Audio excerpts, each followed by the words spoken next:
family has a stalker. I like to call the person the family stalker. I'm going to refer to the stalker as Tiana. This all started when I was around 10 years old, and for context, I am in my early 30s now. My mother is a clever businesswoman and has been very successful in her career and businesses. She primarily works in Germany and has made a significant amount of money. When I was roughly 10, she decided to expand her business and open up a new location.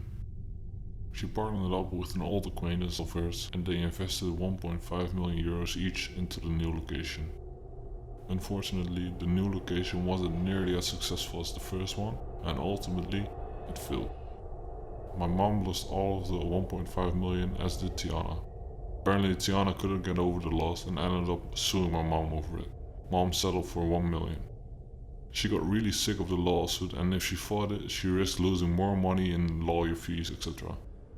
Even though Tiana got most of her investment back, she was still bitter about it, and I guess she felt cheated. Tiana was so bitter and delusional that she got herself arrested on a small charge. She did this so that she could find someone in the county jail who could murder my entire family. Tiana's cellmate at the county jail was there on a gang-related charge. And the cellmate snitched on Tiana because Tiana was actually scaring the cellmate and whatnot. The cellmate was also able to cut a plea deal for herself by snitching on Tiana. The cellmate worked with investigators to put Tiana in contact with a hitman that was really an undercover cop. And that's when all hell broke loose. Tiana started meeting with the cop weekly, plotting to kill my family. One day I was in a hospital for a chronic condition and Tiana found out. Tiana started making plans with the undercover cop to go to the hospital and inject something in my IV to kill me. The hospital had to put me under an alias and move me to a different room. Stuff like that would happen regularly. We'd get these reports from detectives detailing sick and twisted fantasies of the best way to torture and kill us. Tiana wanted pure revenge. As a family, we implemented a lot of security measures. To this day, I'm very hard to locate. Finally, Tiana made that payment to the undercover officer and was quickly arrested. In court, she pleaded out and was sent to prison for 5 years. 5 years in prison for what was about 20 years of living in fear for our lives hardly seemed adequate enough. Fast forward 6 years. Tiana is released on parole and decides to try to expunge her record.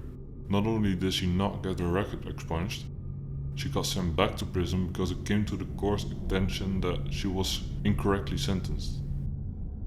So they sent her back to prison for an additional 5 years. Today, Tiana is out on parole again. So far, to my knowledge, she has laid off the whole killing train. However, as long as she is alive, she poses a real threat to my family and I.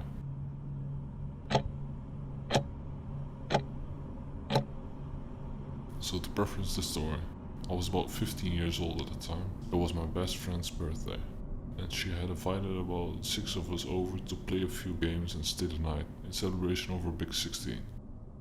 So at this get together, there were 5 girls, including me, and 1 boy. After a while, my best friend asked if we would like to go to the playground, which was about a 10-minute walk away from the house. Of course, being stupid teens, we agreed, not thinking of how it may be dangerous since the majority of us were young girls. And it was currently 10 PM. Anyways, we walked down to the park and continued playing grounders when we arrived, which, if you don't know, is a game commonly played in elementary schools.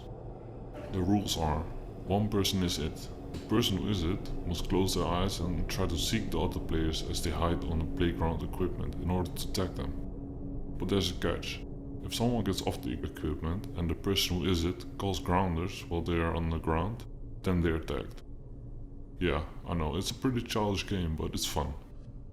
After a few rounds, we got bored and decided to huddle around in a circle in the center of the playground equipment. We were just talking and joking around when suddenly I heard what I thought to be something like rocks hitting the chain link fence that resided on the back of the playground. I rushed to the group. I looked over at my best friend asking if she heard that. As everyone looked at me like I had 10 heads. She asked what I meant, and when I told her, it sounded like someone was throwing rocks at the fence behind us. She responded with the classical, "It's a murder coming to get us." Naturally, I glared at her, flipping her off. She knows I get paranoid sometimes, but I have very good intuition and something just felt off.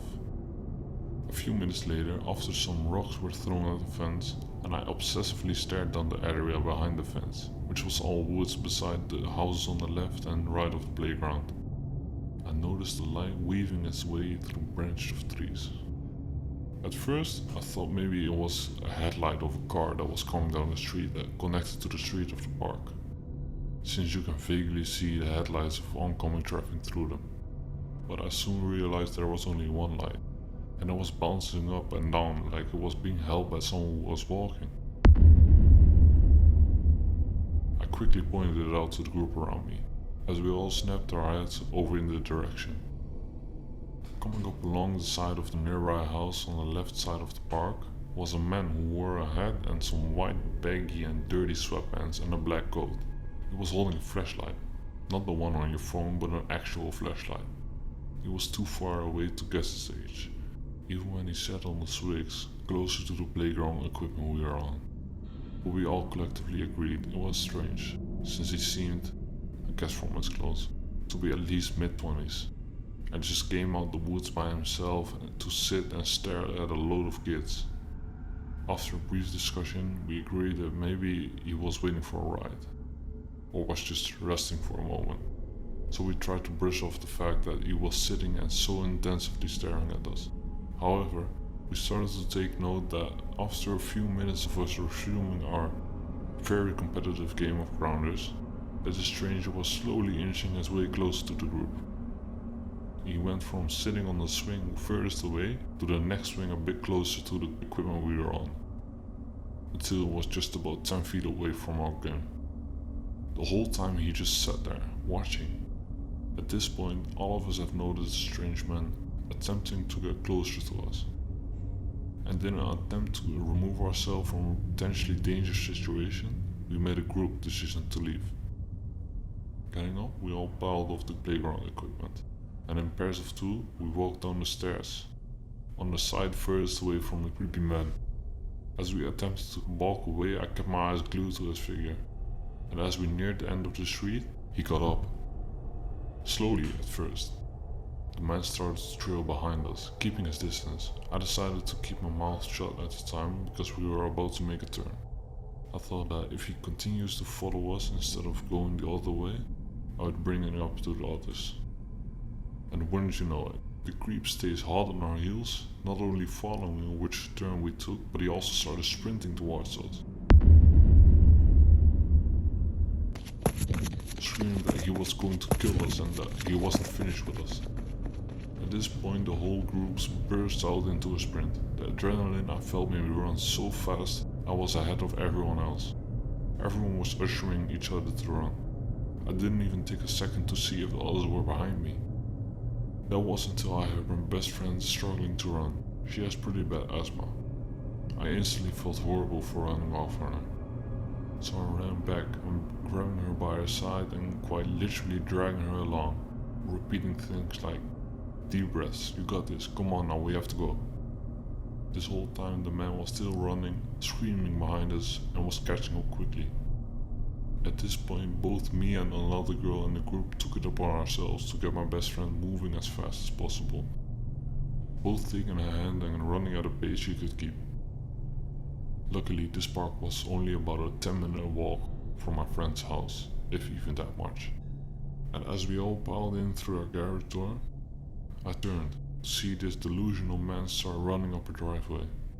He got about halfway until our big fluffy savior ran to the open door. My friend's 100-pound fully grown German Shepherd, she lurched at the man barking as we gripped her collar in an attempt to keep him from running completely after the man. Luckily, her sudden and loud appearance caused the man to freeze in fear, before running away down the dark lamp-lit street. We were terrified for the rest of the night and only managed to sleep after putting random items next to us. We even had a rake.